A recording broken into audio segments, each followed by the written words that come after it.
Bismillahirrahmanirrahim. Assalamualaikum warahmatullahi wabarakatuh dan selamat sejahtera. Baik, kita bertemu lagi untuk meneruskan sesi pembelajaran kita. Kali ini kita masuk ke tajuk baharu unit 27. Hormati hak sesama kita. Hormat hak sesama kita. Baik.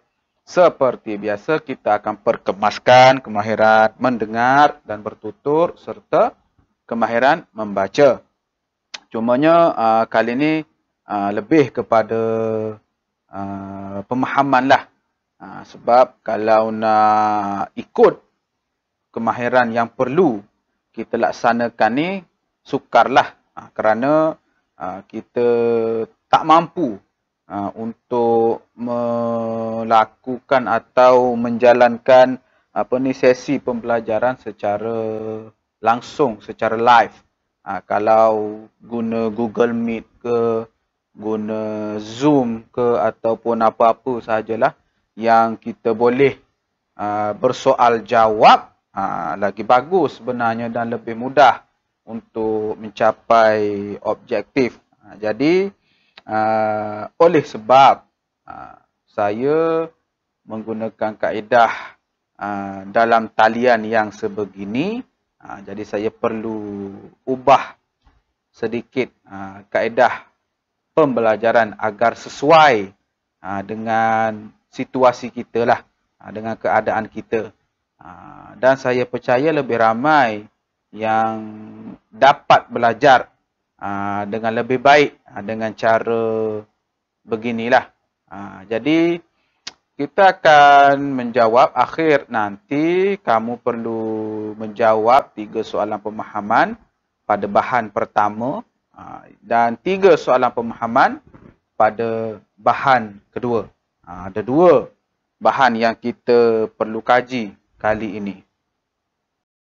Terus ke muka surat 203 dan kamu akan lihat ada satu maklumat bertajuk Kedai Jujur. Kedai Jujur. Pihak SK Seri Damai melancarkan sebuah kedai jualan berkonsepkan kedai tanpa penjual. Urus niaga kedai ini menuntut kejujuran daripada pembeli. Jadi, pihak SK Seri Damai ni, dia buat satu kedai yang tanpa penjual. Barang ada, tapi penjual tak ada. Penjual tak ada. Jadi macam mana nak urus kedai jujur ni? Kalau ada penjual, mudah untuk urus kedai jujur ni. Tapi tiada penjual. Jadi bagaimana pembeli nak berurus niaga? Di sini sebenarnya pihak SK Seri Damai mereka nak didik, mereka nak terapkan, nak tanamkan dalam diri murid mereka sifat jujur. Murid sekolah Seri Damai ni boleh bersikap jujur ataupun tidak. Sebenarnya itulah matlamat SK Seri Damai ini. Bukan saja-saja dia nak buat kedai tanpa penjual. Sebenarnya ada tujuan dia, ada matlamat yang ingin dicapai oleh pihak sekolah ni. Dia nak ajar murid-murid ni bersikap jujur dalam apa jua keadaan, dalam apa jua situasi. Bagus sebenarnya idea ini dan kita sebenarnya boleh juga untuk wujudkan kedai tanpa penjual ni di sekolah kita. Untuk apa? Untuk tujuan yang sama. Nak didik, nak pupuk sifat jujur dalam diri murid. Jadi bagaimana pembeli ataupun murid-murid nak beli barang? Penjual tak ada. Macam mana pembeli atau murid ni nak beli? Kamu boleh tengok panduan jual beli di kedai jujur. Yang pertama, rujuk senarai harga barangan. Maksudnya kalau kamu nak beli, kalau murid ni nak beli air mineral, tengok dekat senarai harga barangan tu. Okey, air mineral berapa ringgit? RM1. Kalau nak beli roti, berapa harga dia? 70 sen. Semua barang yang ada di kedai jujur itu ada harganya, dipaparkan, diletakkan harganya pada senarai harga itulah. Jadi nak beli apa, tengok senarai harga. Kemudian nak bayar macam mana? Penjual tak ada ni. Nak bayar macam mana? Masukkan wang ke dalam bekas wang mengikut harga barangan. Kalau air mineral RM1, ambil air mineral, letaklah RM1. Kalau ambil roti, letaklah dalam bekas tu 70 sen. Kalau beli susu kotak, letaklah dalam bekas duit tu RM1.20.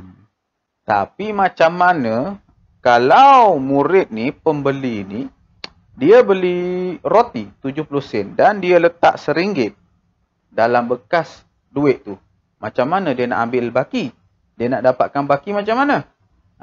Jika ada baki, ambil baki mengikut jumlah sebenar. Jadi di sinilah proses untuk pupuk sifat jujur, sifat amanah dalam diri pembeli atau murid tadi.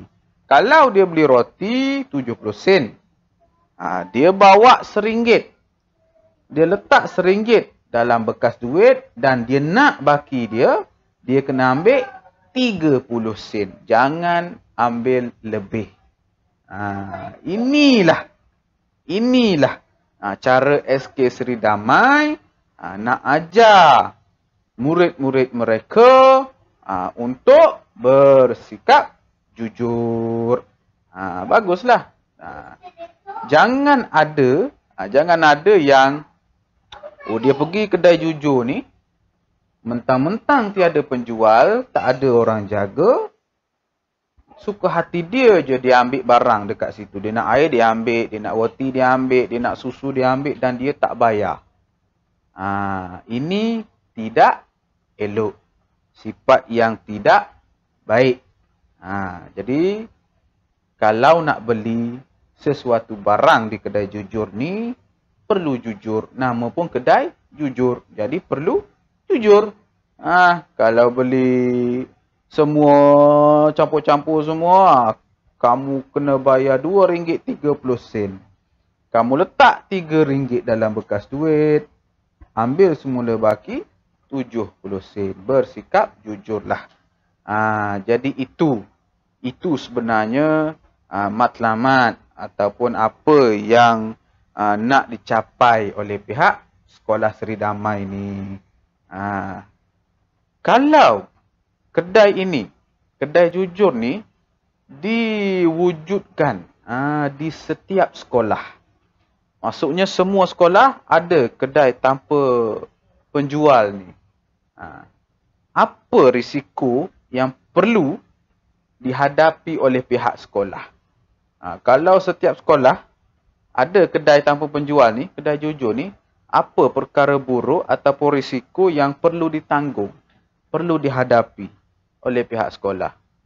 Sebab dalam sesebuah sekolah, tidak semua murid atau pelajar bersikap jujur. Mesti ada segelintir yang tidak amanah, yang tidak jujur. Jadi apa risiko yang perlu dihadapilah, yang perlu ditanggung oleh pihak sekolah ni? Apa dia? Yang pertama, sudah semestinya akan ada murid yang ambil kesempatan, dia ambil barang tu, dia ambil air ke makanan ke apa-apa sajalah, dia ambil. Dia makan tapi dia tak bayar. Itu risiko yang pertama. Risiko yang kedua, kemungkinan kedai itu akan bersepah atau berselerak. Kerana apa? Sebab tiada orang yang jagalah. Kalau ada yang jaga, mungkin ada orang itu akan sapu sampah, akan susun semula barang tu dalam keadaan yang elok, yang kemas, ataupun dia akan dipanggil dalam bahasa Melayu, akan cukupkan balik. Dia akan restock. Dia akan cukupkan balik barang yang dah kurang. Kalau air, ramai murid yang beli air, air dah nampak dah sikit, akan ada yang top upkan, yang letakkan. Maksudnya, kalau ada yang jaga, kedai itu akan lebih kemas. Kalau kedai itu tiada yang jaga, tak ada penjual, kemungkinan kedai itu akan bersepah atau berselerak. Itu antara risiko atau perkara negatif yang perlu ditanggung oleh pihak sekolah lah. Sekiranya kedai seperti ini diwujudkan di setiap sekolah. Jadi sepatutnya, sekiranya kalau tak nak bagi kedai ni bersepah, berselerak, kena minta pembeli atau murid yang beli barang tadi, lepas dia ambil barang, lepas dia letak duit ambil baki apa semua, dia kemaskan semula. Dia kemaskan, dia tolong pihak sekolah kemaskan kedai tu. Dia dah beli barang, dia dah bayar, dia dah ambil baki, okey, susun balik barang-barang yang ada di kedai itu. Kalau ada sampah, tolong kutip. Ini sesuatu yang bagus, yang elok untuk sekolah tu laksanakan. Dia selain nak ajar murid ataupun pembeli tadi bersikap jujur, dalam masa yang sama pihak sekolah juga boleh pupuk nilai murni seperti menjaga kebersihan, menjaga kekemasan. Murid-murid yang beli tadi boleh tolong sama-sama jaga kedai ni. Itulah antara kelebihan kalau diwujudkan kedai tanpa penjual ini di sekolah. Seterusnya, terus ke muka surat 204 dan ada maklumat bertajuk Perpustakaan Hak Bersama. Afifi telah terbaca satu hantaran daripada rakannya Jason dalam Twitter. Twitter ini merupakan satu daripada media sosial yang digunakan oleh manusia. Selain Facebook, selain TikTok, selain Instagram, Twitter juga antara yang popular, yang ramai penduduk di dunia ni guna Twitter. Mungkin dalam kalangan murid sekolah rendah jarang ataupun kuranglah yang guna media sosial Twitter ni. Tapi kalau dalam kalangan dewasa ataupun pelajar sekolah menengah, ramai juga yang menggunakan Twitter. Cukup kamu tahu Twitter ni satu daripada media sosial yang digunakan oleh masyarakat. Baik. Apa yang Afifi baca? Apa yang Afifi terbaca ni? Apa yang Jason luahkan? Apa yang Jason tulis pada Twitter ni? Jason dia cakap, saya di perpustakaan. Jason ni bagi tahu, saya di perpustakaan. Saya baru hendak mula mengulang kaji pelajaran. Tiba-tiba fon kepala ini tidak boleh digunakan lagi. Perlukah saya pulang ke rumah atau menyambung ulang kaji tanpa mendengar apa-apa? Apakah pendapat kawan-kawan? Jason ni, dia luahkan masalah dia dalam Twitter ni. Dia kata dia dekat perpustakaan. Dia nak belajar, nak ulang kaji pelajaran. Tapi fon kepala dia rosak. Jadi dia tanyalah. kawan-kawan dia dekat Twitter ni. Dia perlu balik ke rumah ataupun dia ulang kaji je dekat perpustakaan tu tanpa dengar apa-apa. Phone kepala ni apa sebenarnya? Headphone tu lah, headphone. Kamu panggil headphone. Yang tu yang tekap telinga tu. Itu headphone. Jadi Jason ni dia bawa headphone pergi perpustakaan. Kononnya dia nak dengar lagu atau nak dengar muzik sambil ulang kaji pelajaran. Tapi bila dia sampai di perpustakaan tu, dia dapati dia punya headphone tu, phone kepala tu tidak berfungsi. Jadi dia tanyalah kawan dia perlu balik ke ataupun belajar je tanpa dengar apa-apa. Jadi di bawah itu ada 3 respons atau 3 cadangan yang dicadangkan oleh kawan-kawan Jason dalam Twitter ni. Yang pertama, Danish Razak ni, dia cakap apa? Saya fikir lebih baik kamu pulang dan belajar di rumah sahaja. Kamu akan dapat mendengar bahan-bahan dalam komputer. Kamu juga tidak akan mengganggu orang lain jika perlu mendengar bahan audio daripada komputer. Jadi si Danish Razak ni, dia cadangkan kepada Jason, Jason, kau balik je lah. Balik belajar dekat rumah. Kalau dekat rumah, kau boleh dengar lagu ataupun boleh dengar apa-apa dengan komputer. Nak pasang kuat-kuat pun tak apa. Nak pasang kuat-kuat pun tak apa. Sebab dekat rumah tu, kau seorang je ada. Jadi kau tak akan ganggu siapa-siapa. Kau nak baca buku sambil dengar lagu kuat-kuat pun tak apa. Itu cadangan Danish Razak. Kemudian si Sofia Azman dicadang, kenapa bagi saya belajar di perpustakaan lebih mudah dan selesa.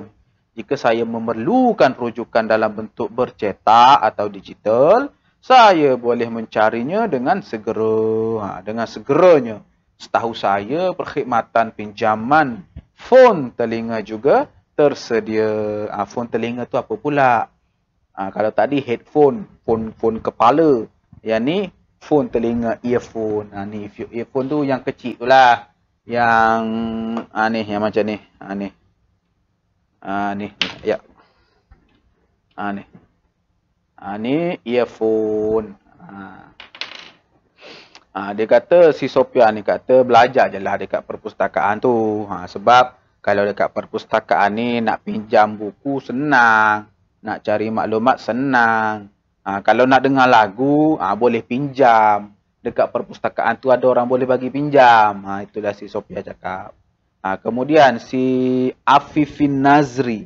Apa yang dicadangkan? Pada pendapat saya, belajar di perpustakaan atau di rumah ada kelebihan masing-masing. Yang penting, kamu dapat menjaga hak milik bersama. Di rumah, kamu boleh belajar di dalam bilik. Manakala di perpustakaan, kamu boleh menempah bilik khas. Si Afifi ni dia kata mana-mana pun boleh belajar. Nak belajar kat rumah boleh. Nak belajar dekat perpustakaan boleh. Yang penting, jaga hak milik bersama. Yang penting, kalau belajar dekat perpustakaan tu, jangan ambil buku orang, jangan ambil barang orang, jangan mengganggu orang, hormati hak orang. Kalau dekat rumah tu, boleh belajar dalam bilik. Lagilah tak ganggu orang. Sorang-sorang je dalam bilik tu belajar je lah. Jadi mana-mana nak belajar boleh. Itu si Afifi Nazri cadangkan. Itu sebenarnya apa yang dibincangkan pada muka surat ini. Jadi di sebelah kanan itu ada 3 soalan pemahaman. Jadi fikirkan jawapannya, cari jawapan dia. Seperti biasalah.